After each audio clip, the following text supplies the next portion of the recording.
First ఫేజ్‌లో తుఫాను నివారణ చర్యలు, తుఫాను ముందస్తు జాగ్రత్త చర్యలు వాటిట్లో ప్రభుత్వం పక్కాగా సక్సెస్ అయింది. బాధ్యతాయుతంగా చేసింది. ప్రజలందరినీ ఎక్కడికక్కడ రిహాబిలిటేట్ చేయడం గానీ, అలర్ట్ చేయడం గానీ ఎప్పటికప్పుడు సిన్సియర్‌గా పనిచేసింది. ఇక ఇప్పుడు అసలు సమస్యొస్తుంది. ఇప్పటికే నదులకి గండ్లు పడటం గావచ్చు, చెరువులు ఎక్కువగా ప్రవహించడం గావచ్చు, వాగులు ఎక్కువగా ప్రవహించడం గావచ్చు, పంటలు దెబ్బతిన్నాయి, రోడ్లు దెబ్బతిన్నాయి, అనేక నాశనమైనయి.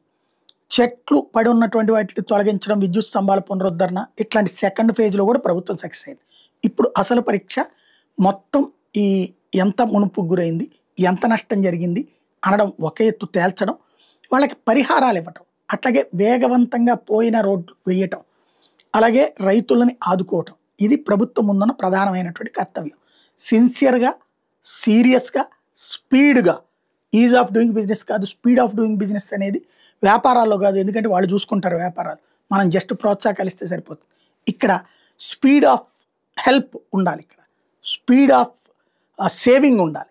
అది సీరియస్‌గా చేయాల్సిన పని ప్రభుత్వానిది.